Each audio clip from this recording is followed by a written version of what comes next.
Et justement, la Cinémathèque de Paris rend hommage à Fritz Lang ces prochains jours et à son film Métropolis, son film emblématique. Métropolis à voir enfin en version quasi intégrale puisqu'il manquait 30 minutes de film. Et la découverte il y a 2 ans de bobines à la Cinémathèque de Buenos Aires a permis de reconstituer quasi dans l'intégralité Métropolis. Fritz Lang, c'est encore et toujours une référence. Né en 1890, il aura traversé le muet, le parlant, le noir et blanc et la couleur. La rétro est signée de Thomas Bouju.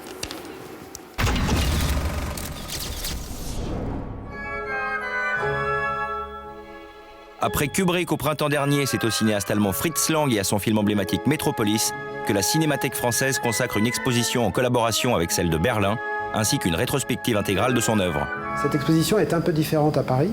Elle a été augmentée, notamment de documents pour expliquer la perception du film en France. Et puis elle est totalement différente du point de vue scénographique. Voilà. Donc elle a été faite en étroite collaboration avec Berlin, puisque il se trouve que les 2 collections réunies permettent de faire cette exposition. Nous avons des dessins originaux de Métropolis très précieux, nous avions le robot, nous avons des photos de plateau, 830 photos de plateau, nous avons des documents d'archives, etc. Sans cette collection-là, Berlin n'aurait pas pu faire Métropolis, et nous, sans les collections de Berlin, on n'aurait pas pu le faire. Fort de l'énorme succès public de son diptyque sur la légende germanique des Nibelungen, Fritz Lang bénéficie d'un budget colossal pour mettre en scène Métropolis. C'est un film qui veut étaler la richesse de l'Allemagne. On sort de la guerre perdue, du boycott de l'Allemagne, de l'inflation, et on arrive à une nouvelle richesse. D'autre part, c'est un film qui veut prêcher la réconciliation de classes à une époque où la lutte des classes est très très violente en Allemagne.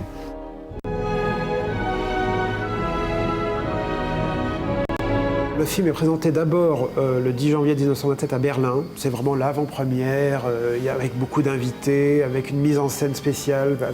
La salle était peinte en doré. Donc il y avait beaucoup de luxe pour présenter ce film en avant-première comme un événement sensationnel.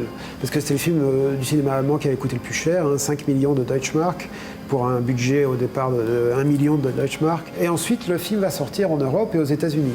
Malheureusement, l'accueil est un peu frais, les critiques sont assez féroces en Allemagne, et donc la UFA, comme vous le savez, va décider de couper le film et d'offrir notamment une version mutilée et remontée, si bien que voilà, il a fallu attendre de nos jours enfin pour qu'en France notamment on puisse savourer Métropolis dans sa presque entièreté.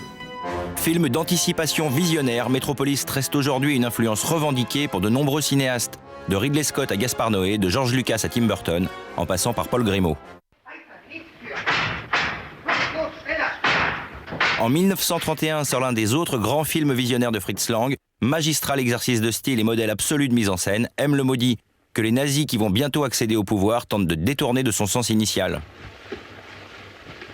Ils prennent M le maudit comme dans le sens d'un film pour la peine de mort, ce que le film n'est pas. Le film est un film plus sur la justice que sur la question de la peine de mort, sur la difficulté de la justice. C'est un film qui comprend le point de vue et de l'assassin et le point de vue de la justice. Ich bitte Sie, lassen Sie mich doch frei. Das Ganze muss doch ein Irrtum sein. Ein Irrtum.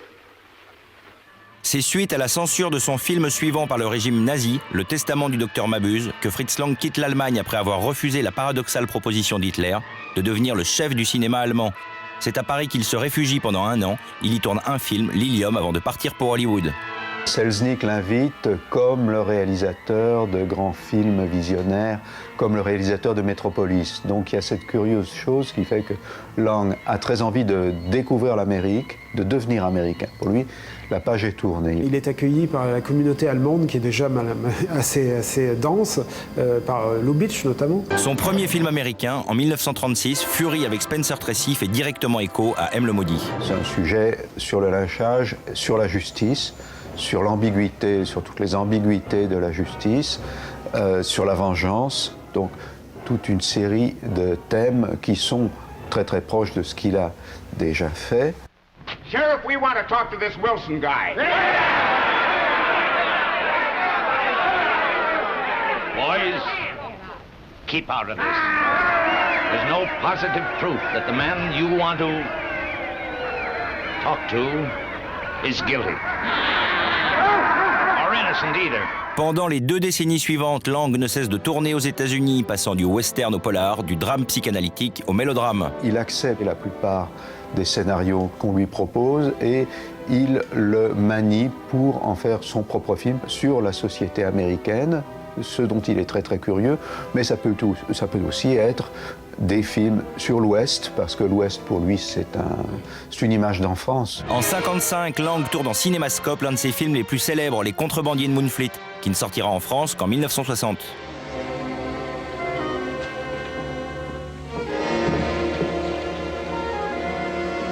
John Mahone, Olivia's son. Son dernier film, il le fera comme acteur en 1963 dans Le Mépris de Jean-Luc Godard. Dans son propre rôle, il sera passé du muet au parlant, du noir et blanc à la couleur, incarnant le 1er siècle du cinéma. Au revoir, monsieur Lang. Au revoir. À bientôt, j'espère. Ulysse vers la mer. Ulisse verso il mare. Monsieur Lang, on est prêt. Voilà, Bernard Eisenschitz, donc auteur du livre de référence Fritz Lang au travail. Que vous voyez Aux donc, éditions ici. des Cahiers du cinéma. Exactement, exposition donc... Jusqu'au 29 janvier 2012. Et avec à l'intérieur une entrée gratuite pour l'expo. Donc ça vaut le coup en plus. Écoutez, c'est magnifique. Hein, voilà, Le voilà. À ne pas rater donc. Hein. Merci beaucoup Valérie. Je Elle est vous en très bien prie. quand elle porte le bouquin.